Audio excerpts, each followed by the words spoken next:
खिशात घालते, काय आनंद भेटणार आहे? माझं सांगणं तात्पर्य एवढं होते महाराज, ज्यावेळी ती असणारी वधू आपल्या असणाऱ्या पतीचं नाव म्हणजे आपल्या वडिलांचं नाव बदलून आपल्या पतीचं नाव ज्यावेळी ती तिच्या नावासमोर लावते, त्यावेळी ती असणारी पत्नी आपल्या पतीच्या असणाऱ्या इस्टेटची अर्धी मालकीण होती. मान्य महाराज, तुम्ही केलं तुमच्या पत्नीच्या नावावर अर्ध नसन केलं?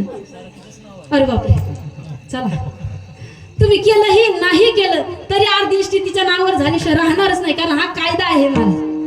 आणि यदा कदाचित जर पती निवर्तला, पती जर गेला, तर महाराज तिची असणारी सगळी इस्टेट, सगळी असणारी मालमत्ता ही तिच्या नावी झाल्याशिवाय राहत नाही, होतीच. माझं सांगत तात्पर्य एवढं आहे, जर भगवंताचं नाव जर आम्ही आमच्या जीवनामध्ये लावलं, व्यवहारामध्ये लावलं, जीवन जगत असताना सातत्याने जर लावलं, तर त्याची असणारी अविनाशी संपत्ती ही आपल्या नावी झाल्याशिवाय राहणार नाही महाराज. आणि अजून एक याच्यामध्ये फायदा असा आहे, कारण आज जगामध्ये फायदा वायदा आणि कायदा याच्या व्यतिरिक्त काही चालत नाही. यामध्ये फायदा असा आहे की भगवंत कधीही मरत नाही, म्हणून त्याची असणारी अविनाशी संपत्ती हा तू त्याच्या जीवाच्या नावी केल्याशिवाय राहत नाही. विठ्ठल विठ्ठल.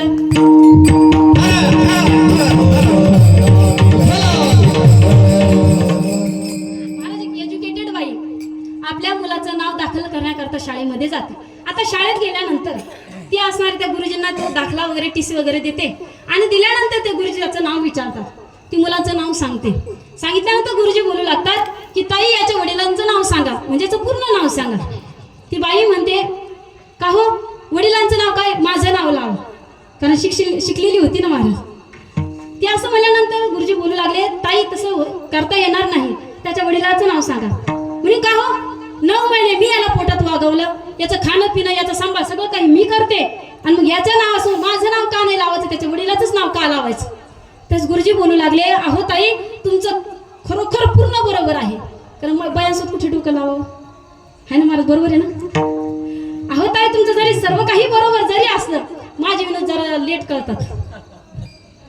तुमचं जरी खरं असलं तरी अजून तसा काही कायदा निघालेला नाही.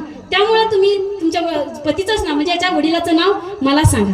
म्हणजे माझं सांगण्यात तात्पर्य एवढं होतं की तो मुलगा जोपर्यंत त्याच्या असणाऱ्या वडिलांचं नाव आपल्या नावासमोर लावत नाही, तोपर्यंत तो वारसदार ठरत नाही.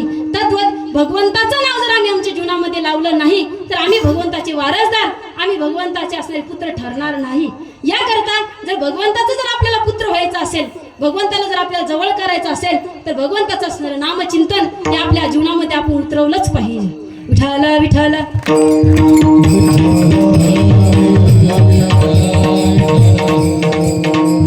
कारण महाराज जे नाम आहे हे नाम सर्व साधनांचं सार आहे. सर्व साधनांचे सार भव सिंधू उतरी पार, किंवा सर्व साधकांचे जे माध्यम आहे ते नाम अशा प्रकारे आहे.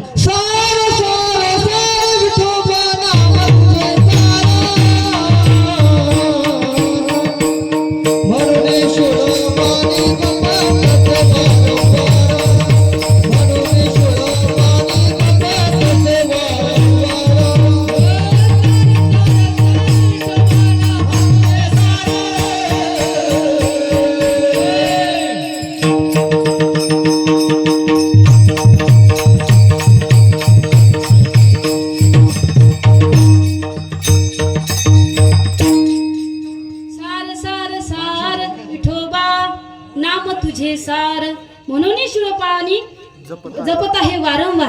असणार जे असं असणार भगवंताचं नाम आहे ते भगवंत देखील चिंतन अशा प्रकारे नामाचं करतात. सांगण्याचं तात्पर्य माझं हे होतं की सर्व साधनांचं सार म्हणजे नाम अशा प्रकारे आहे. महाराज, फॉर एक्झाम्पल आपण बसमध्ये बसलेलो आहोत. आता बसमध्ये बसल्यानंतर आपल्याला तुम्हाला तुमच्या गावी जायचे, मला माझ्या गावी जायचे, परंतु जोपर्यंत त्या असणाऱ्या बसचं असणारं बस स्टँड येत नाही तोपर्यंत तुम्ही तुमच्या गावाला पोहोचू शकत नाही, मी माझ्या गावाला पोहोचू शकत नाही. तद्वत आपण जोपर्यंत नामरूपी स्टँडवर उतरत नाही तोपर्यंत भगवंत रूपी गावामध्ये आपण पोहोचू शकत नाही. विठ्ठल विठ्ठल विठ्ठल.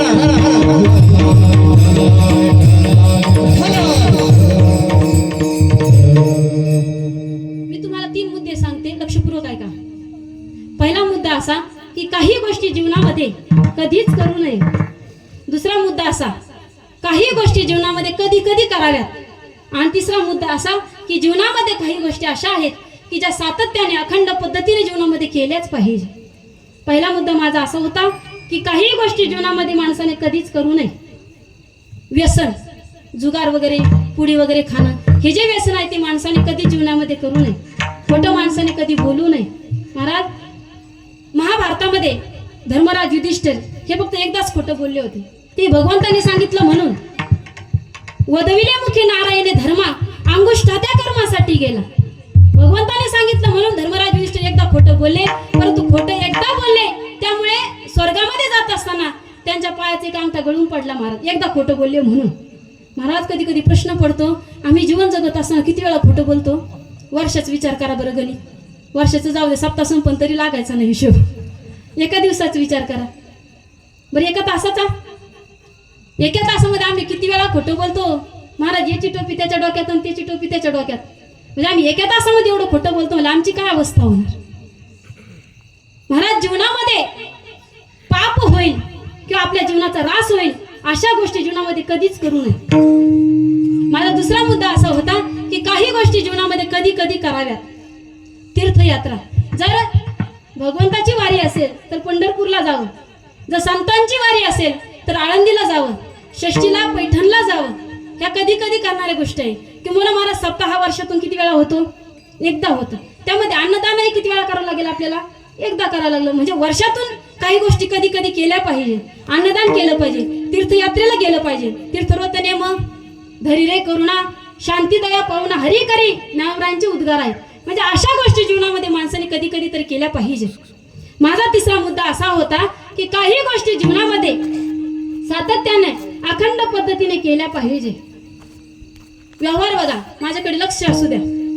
उठल्यानंतर ब्रश केलंच पाहिजे. करता का? नाही.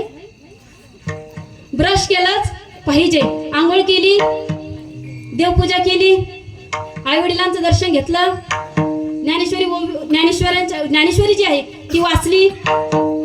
ज्ञानेश्वरीचा आमचा संबंधच नाही महाराज. अहो, ज्या ज्ञानोबरायांनी 16व्या वर्षी ज्ञानेश्वरी लिहिली ती ज्ञानेश्वरी वाचायला आम्हाला 61 वा लागतंय. किती म्हणजे किती आनंदाची गोष्ट म्हणावं गेली. आनंदाचीच ना महाराज. ज्या ज्ञानोबरायांनी म्हणजे 16व्या वर्षी ज्ञानेश्वरी लिहितात आणि महाराज असे ग्रंथ निर्माण केले. सर्वसामान्याकरता हरिपाठ दिला, योग्यांकरता चांगले 65 दिली, मुक्तांकरता अमृतानुभव दिला, साधकांकरता ज्ञानेश्वरी दिली. अशा असतात ज्ञानोबा वयाच्या 21व्या वर्षी समाधी घेतात. जे ज्ञानोबा म्हणजे 16 वर्ष आमचं धोक्याचं आणि त्या वयामध्ये ज्ञानोबा अख्ख्या विश्वाला म्हणजे विश्वाचे असणारं पसायदान मागतात, विश्व कल्याणाची मागणी भगवंताकडे करतात. आणि ती ज्ञानेश्वरी वाचायला आम्हाला वेळ नाही म्हणल्यानंतर आपल्या जीवनाला अर्थ नाही घडत. खरोखर जीवनाचं जर काही सार्थक करायचं असेल ना तर दिवसभरातून किमान 5 ओव्या तरी ज्ञानेश्वरीच्या वाचाव्यात.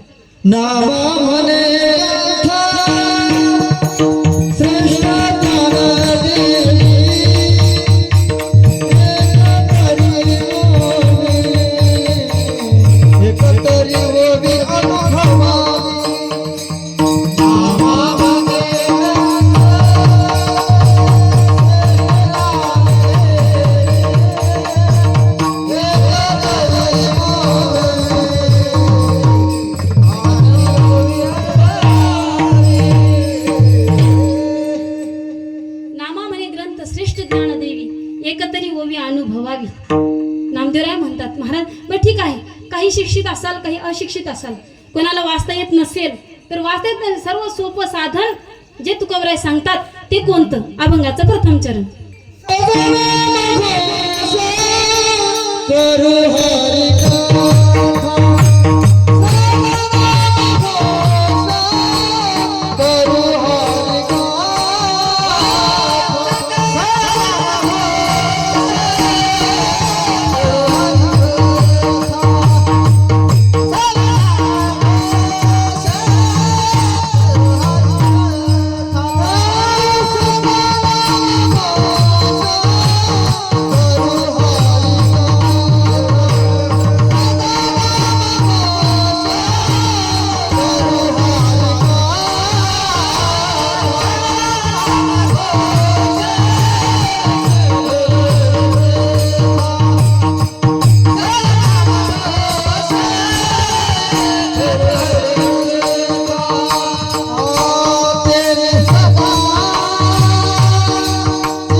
चित्त समाधान. तुकोबराय बोलू लागतात की सर्वसामान्याला पेलणारा, सर्वसामान्य सहजतेने जे साधन अवलंब करू शकतो असं असणारं साधन तुकोबराय सांगतात. कोणतं? तर सदा नाम घोष, सदा हरी कथा. कारण महाराज नामच असं आहे की ज्याला कसल्या प्रकारचं बंधन नाही, अडथळा नाही, प्रतिबंध कशा प्रकारे नाही. फक्त सोपं साधं कोणतं साधन असेल तर ते फक्त नाम आहे. महाराज या नामाला काळेचं वेळेचं कसल्या प्रकारचं बंधन नाही. ज्ञानोबराय हरिपाठामध्ये सांगतात काळ वेळ नाम उच्चारिता नाही, दोन्ही पक्ष पाही उद्धरती. असणारं नाम याला काळेचं वेळेचं बंधन नाही. म्हणून सर्वसामान्य मनुष्य, सर्वसाधारण असं सर्वजण हे नामचिंतन करू शकतं. किंबहुना या पलीकडे जाऊन सांगेल नाथ महाराजांचे एक अभंग आहे की असणारं जे नाम आहे ते आपण उठता बसता खाता पिता काहीही करताना घेऊ शकतो. बालपणी, तरुणपणी, वृद्धपणी कधीही भगवंताचं नामचिंतन करू शकतो.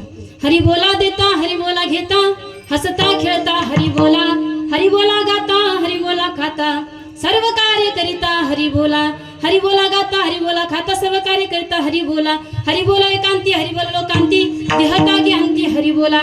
महिला मंडळ हरी बोला भांडता, हरी बोला कांडता, उठता बैसता हरी बोला, हरी बोला जनी, हरी बोला विजनी, एका जनार्दनी हरी बोला, हरिमुखी गाता, हरपली चिंता, त्यांनाही मागुता जन्म घेणे. असं असणार हरिपाठामध्ये नाथबाबांनी एक अभंगच असा लिहिलेला आहे की भगवंताचं नामचिंतन करत असताना कुठल्याही प्रकारचा प्रतिबंध नाही, अडथळा कसल्या प्रकारचा नाही. म्हणून साधं सोपं असणारं साधन हे नामचिंतन अशा प्रकारे आहे. विठाला विठाल.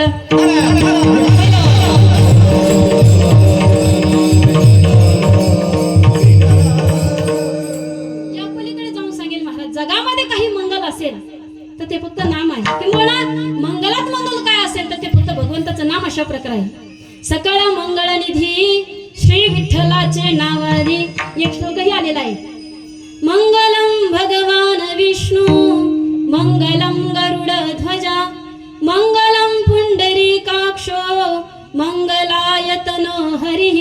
असं असणारं मंगलात मंगल असणारं नाम म्हणजे भगवंताचं आहे. महाराज शास्त्रकार असं सांगतात की 100 कामे टाकून माणसाने भोजन करावं, लाख कामे टाकून, 1000 कामे टाकून माणसाने स्नान करावं, आणि लाख कामे टाकून माणसाने दान धर्म करावा, आणि कोटी कामे टाकून माणसाने हरीचं भजन करावं. मला हरीचं भजन का करावं तर या हरीच्या भजनामध्ये, हरीच्या नामामध्ये एवढी ताकद आहे की आपल्या जन्माचा अनंत जन्मीचा असू द्या, जन्मांतरीचा असू द्या, पाप हे निघून गेल्याशिवाय राहत नाही, जळून गेल्याशिवाय राहत नाही. नाम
असं असणारं नाम आहे जे आपल्या जन्मांतरीचे असणारे पाप हे मला भस्म करून दिल्याशिवाय राहणार नाही. बरं महाराज, तुमच्याकडे गवताचे पेंड आहेत का? कडबा पाहिलेला आहे का? चला आता कडबा एक पेंडी घेतली आपण कडब्याची, तर आता ती असणारी कडब्याची पेंडी मला पेटवायची असेल तर किती काड्या लागतील हो? किती लागेल? किती? एक काडी, बरोबर. आणि जर 10 घ्यायच्या असतील तर 10 पेंड्या जर आपण घेतल्या तर काड्या किती लागतील? 100 घेतल्या तर एकच लागेल. नाखी गंजी पेटवायची असली तर पेटविली का म्हणायची.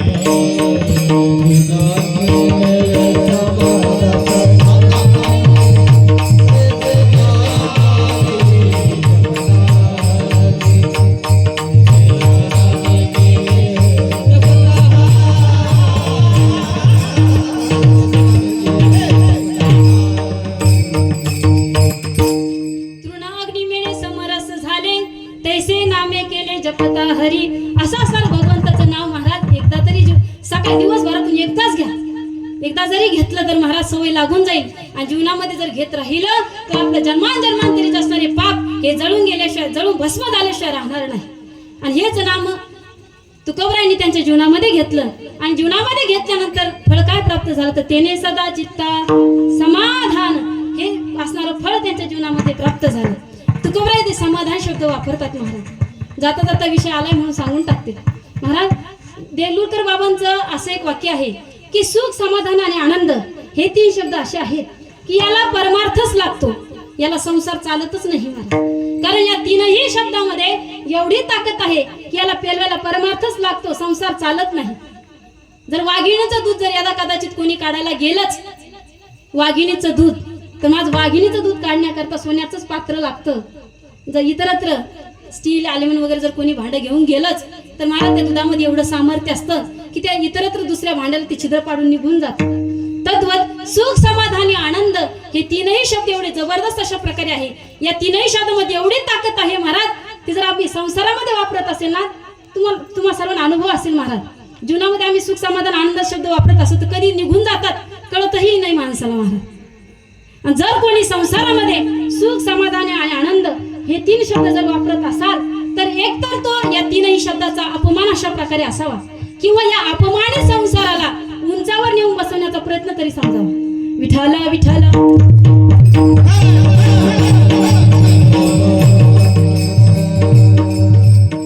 मला सर्वांची धावपळ कशा करताय बरोबर, सुखा करता. सुख कशा प्राप्त होतं, पैशाने, बरोबर ना. धावपळ महाराज सुखा करता, पण तो अनुभव मात्र, अनुभव कशाचा आहे, दुःखाचा. महाराज एवढी धावपळ करतो माणूस उठल्यापासून पैसा करता, त्या पैशातून सुख मिळेल म्हणून. महाराज मला असं वाटतं, माझं प्रामाणिक मत आहे, जर धावपळ केल्याने जर सुख प्राप्त झालं असतं तर सगळ्यात आधी आणि सगळ्यात जास्त कुत्र्याला प्राप्त झालं असतं. काय म्हणणं आहे तुमचं, कळालं का महाराज? एवढं धावपळ आपण करतो कशा करता, बरं जीवन जगण्याकरता लागतं तरी काय बरं महाराज? जीवन जगण्याकरता दुसरं लागतं तरी काय? अन्न, वस्त्र, निवारा, फार झालं तर मोबाईल आणि चार्जर, बरोबर आहे ना महाराज? मोबाईल आणि चार्जर शिवाय माणूस जगू शकत नाही ना. एवढ्या 5-6 गोष्टी जर जीवनामध्ये असं दुसरं लागतं का? मग या सुद्धा करता आम्ही इतकी धावपळ का करतो बरं? ते जाऊ दे महाराज. दुःख कोणाकोणाला पाहिजे वर हात करा बरं. दुःख कोणाकोणाला पाहिजे वरती हात करा. माझा प्रश्न चुकला का बरं? मी एक नाही, कोणाला लाज वाटत असेल ना वरती हात करायला. बरं सुख कोणाकोणाला लागतं सांगा बरं? सुखम सर्वाय रुच्यते. मला दुःख जर कोणाला लागतं असं जर विचारलं कोणीच हात वर करणार नाही, कोणीच वर हात करणार. पण तू सगळ्यांना दुःख आहेच. महाराज एवढं महाराज सुख उपभोगत असताना, सुख मागत असताना एवढं दुःख जीवनामध्ये पडतं, आखी जिरून जाती महाराज. विठाला विठाला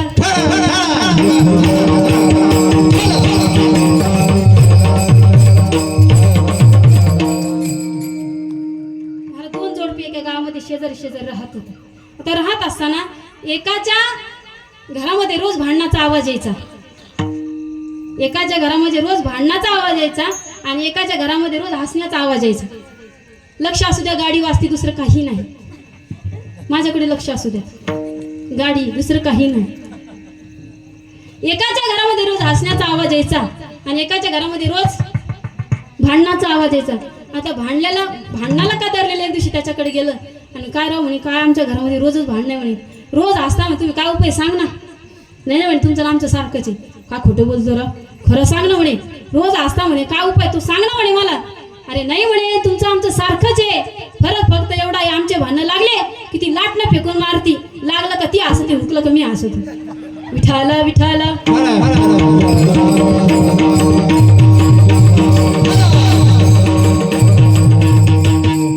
आम्ही संसारामध्ये सुखाला शोधत आहोत, परंतु मला संसारामध्ये सुख आम्हाला सापडणार नाही. कारण आपण ज्यामध्ये सुख शोधत आहोत तोच असणार संसार मुळात कसा आहे, दुःखामुळे आहे हा संसार. सुखाचा विचार नाही कोठे, असा असणार हा दुःखरूप असणारा संसार आहे. त्यामध्ये आम्ही कितीही जरी सुख शोधलं तरी आम्हाला सुख प्राप्त होणार नाही. महाराज जर आपण बघितलं तर संत महात्मेच फक्त सुखाला प्राप्त झालेले आहे. याचं कारण असं की संत महात्म्याने कोणतं सुख मानलं? सर्व सुखाचे आगार बाप रुखुमा देवीवर, सर्व सुखाचे आगार म्हणे नरहरी सोनार. तू काय म्हणे, माझे हेच सर्व सुख, पाहिन श्रीमुख आवडीने. असं असणारं सर्व सुख तेच आम्ही आमच्या जीवनामध्ये मांडलेलं आहे असं तुकोबराय बोलतात. त्याचा अंगीकार आम्ही केला, अंगीकृत अशा प्रकारे आम्ही त्यांनी झालो आणि म्हणून आमच्या जीवनामध्ये आनंद अशा प्रकारे निर्माण झाला. अभंगाचं द्वितीय चरण. सर्व सुखदा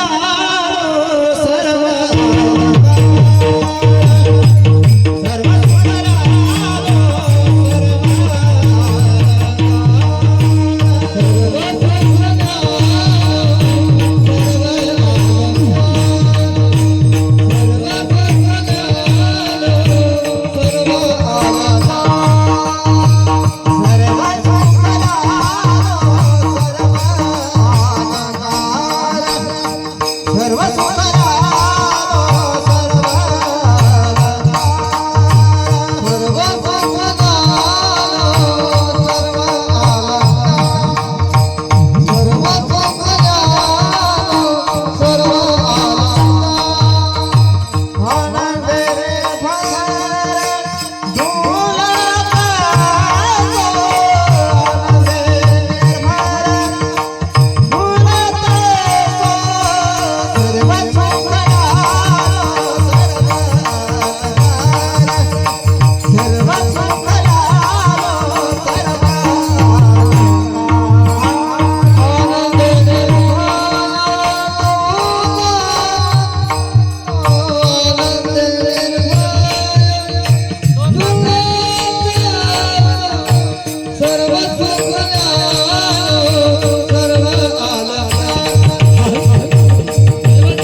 असं असणार हे सर्व सुख म्हणजे